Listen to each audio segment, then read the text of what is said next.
রাধে কৃষ্ণ বন্ধুরা, কেমন আছেন আপনারা? আশা করি সবাই ভালো আছেন। আজকে আবার একটা নতুন ভিডিও নিয়ে হাজির হয়ে গেছি। ভিডিওটি শেষ অবধি দেখার অনুরোধ রইল। আজকের গল্প সুনীল গঙ্গোপাধ্যায়ের সামান্য ভুল। গল্পটি 3টি পর্বে পাঠ করব। আজ প্রথম পর্ব। দময়ন্তীর জন্য একটা কিছু উপহার কিনতে হবে। দুপুর থেকেই অশেষ অন্যমনস্ক হয়ে যাচ্ছে মাঝে মাঝে। কি উপহার কেনা যায়? উপহার ঠিক করা এক মস্ত বড় ঝামেলা। শাড়ি গয়না উপহার দেওয়াটা যেন কিরকম বোকা বোকা ব্যাপার। দময়ন্তী তা নেবেও না বোধ হয়, বরং খুব অবাক হয়ে যাবে, কিংবা আহত হতে পারে মনে মনে। সেদিকটায় খুব সাবধান থাকতে হবে। উপহারটাকে কিছুতেই যেন বিনিময় মনে না হয়। কয়েকদিন আগেই দময়ন্তী তাকে একটা পাঞ্জাবি উপহার দিয়েছে। পাঞ্জাবিটা সে নিজেই সেলাই করেছে। এসব কাজ দময়ন্তী খুব ভালো পারে। নিজে হাতে তৈরি করে কোনো জিনিস উপহার দিতে দোষ নেই। যদিও পাঞ্জাবির কাপড়টা খুব দামি, সেটা দময়ন্তীকে কিনতেই হয়েছে। কিন্তু তার জন্য তো অশেষ তার দাম দিতে চাইতে পারে না। এটা দময়ন্তীর একটা শিল্পকর্ম। অনেক ভেবেচিন্তে অশেষ একটা পারফিউম দেবে ঠিক করলো।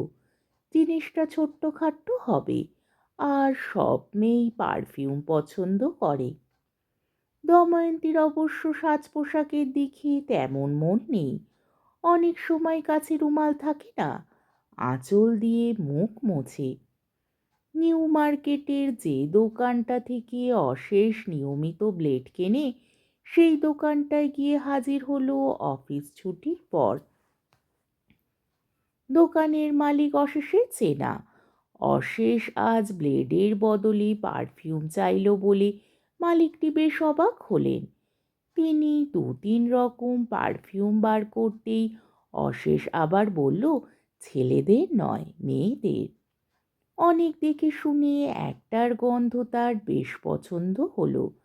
জিনিসটা বিলিতি, মোটামুটি মাঝারি ধরনের দাম। সেটা কিনতে গিয়েও অশেষ একটু থমকে গেল। কিছু একটা তার মনে পড়ল। সে জিজ্ঞেস করল, এরকম আর আছে? মালিক বললে, ঠিক এরকম তো আর নেই।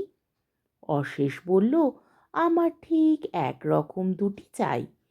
সেরকম পাওয়া গেল না। অশেষ তাহলে একটাও কিনবে না? দোকানের মালিক রীতিমতো অবাক। তবু তিনি বললেন, আচ্ছা দাঁড়ান, আমি অন্য দোকান দেখে আসছি, যদি অন্য কোথাও থাকে। তিনি খুঁজে পেতে আরেকটি ঠিক ওই রকম জিনিস নিয়ে এলেন। অশেষ দাম মিটিয়ে বেরিয়ে এলো। দুটি পারফিউমের শিশি রাখলো দু পকেটে। দময়ন্তীর সঙ্গে দেখা করার কথা ঠিক 6:30টায়। ন্যাশনাল লাইব্রেরি থেকে পড়াশুনো শেষ করে সে এসে দাঁড়াবে থিয়েটার রোডের মোড়ে। দময়ন্তী আগেই এসে পৌঁছে গেছে। তার হাতে এক গাদা বই। কপালের ওপর কয়েক গোছা চুল উড়ে এসে পড়েছে। মুখে একটা ক্লান্ত ভাব। কিন্তু অশেষকে দেখে সে উজ্জ্বলভাবে হাসল। দময়ন্তীর গায়ের রং বেশ কালো। একমাত্র হাসির সময় তার গায়ের রঙের কথা মনে থাকে না। অশেষে দেরি হওয়ার জন্য দময়ন্তী একটুও রাগ করল না। সে নিজেই রাস্তা পেরিয়ে এসে বলল, আমার বইগুলো একটু ধরো তো, আঁচলটা ঠিক করে নি। অশেষ ট্যাক্সি ছাড়েনি, সেটা রাস্তার পাশে দাঁড়ানো। অশেষ দময়ন্তীকে বলল, উঠে পড়ো চটপট। কোথায় যাব? সে দেখা যাবে, উঠে পড়ো তো। আমি কিন্তু কোনো রেস্টুরেন্টে যাব না, আমার খিদে পায়নি। কিন্তু অশেষ তো কোনো রেস্টুরেন্টে যাবে বলেই ঠিক করে রেখেছে। তাছাড়া আর কোথায় যাওয়া যায়? আর কোথায় দুজনে মুখোমুখি বসে কথা বলা যায়, যেখানে আর কেউ এসে বিরক্ত করবে না? ট্যাক্সি এসে রেস্টুরেন্টের সামনেই থামলো। দময়ন্তী বলল, তবু তুমি এখানে এলে?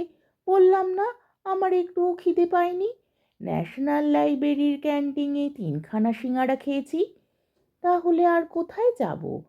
চমৎকার হাওয়া দিচ্ছে, চলো না আমরা রাস্তায় রাস্তায় ঘুরে বেড়াই, ময়দান দিয়ে হাঁটতে পারি। সে পরে দেখা যাবে, এখন এখানেই এসো। দময়ন্তী খানিকটা অনিচ্ছার সঙ্গেই ভেতরে ঢুকল। ভেতরটায় চাপা অন্ধকার। কয়েকটি টেবিলে নারী পুরুষ বসে আছে, কিন্তু কারুর কথার কোনো শব্দ শোনা যায় না। একটা টেবিল খালি পাওয়া গেল। দময়ন্তীর খিদে না থাকলেও অর্ডার দিতে হলো একগাদা খাবারের। শুধু শুধু তো আর এসব জায়গায় বসে থাকা যায় না। টেবিলে বসেই দময়ন্তী হাত বাড়িয়ে অশেষের একটা হাত চেপে ধরল, আবার হেসে বলল, তোমাকে আমি খুব বিরক্ত করি, তাই না? কেন? তুমি রাস্তায় কেন আমার সঙ্গে হাঁটতে চাও না আমি জানি, তবু মনে থাকে না, প্রত্যেকবার ভুলে যাই।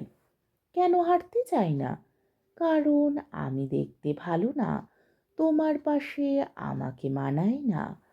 অশেষ গম্ভীর মুখ করে বলল, ঠিক ধরেছ তো, কোনো রাজকন্যা টন্যা ছাড়া আমি আর কারুর সঙ্গে হাঁটতেই পারি না। দময়ন্তী বলল, দূর বোকা, রাজকন্যারা রাস্তায় হাঁটতে যাবে কেন? তারা কখনো এই ধুলো ভরা রাস্তা দিয়ে হাঁটে?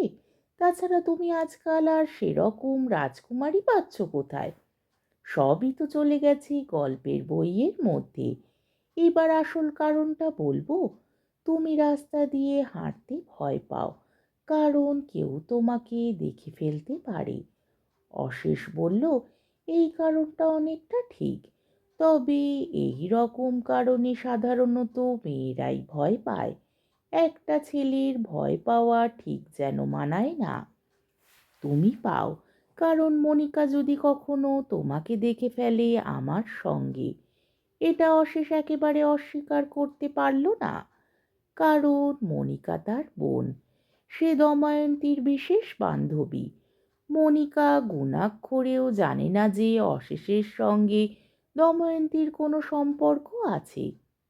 তবু দুর্বল যুক্তি দেবার চেষ্টায় বলল, মনিকা এই সময় এদিকে আসবে কেন?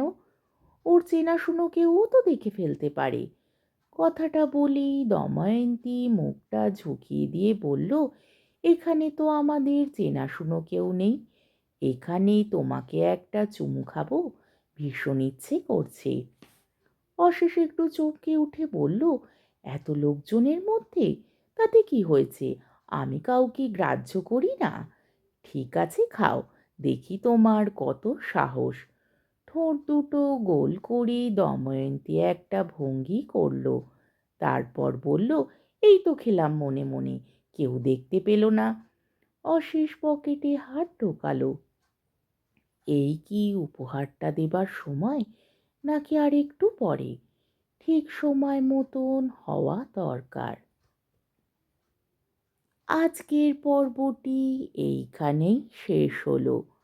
আমার ভিডিওটি যদি আপনাদের ভালো লেগে থাকে তাহলে আমাকে কমেন্টের মাধ্যমে আপনাদের মূল্যবান মতামত অবশ্যই জানাবেন, এবং আমার ভিডিওটিকে লাইক ও শেয়ার করার ও আমার চ্যানেলটিকে সাবস্ক্রাইব করারও অনুরোধ রইল। তাহলে আজকের ভিডিওটা এই অবধি। পরের দিন আবার এই গল্পেরই দ্বিতীয় পর্ব নিয়ে হাজির হয়ে যাব। ততক্ষণ পর্যন্ত আপনারা সবাই ভালো থাকবেন, সুস্থ থাকবেন, সাবধানে থাকবেন এবং আমার ভিডিওটি দেখতে থাকবেন। তাহলে আজকে আসি। রাধে কৃষ্ণ।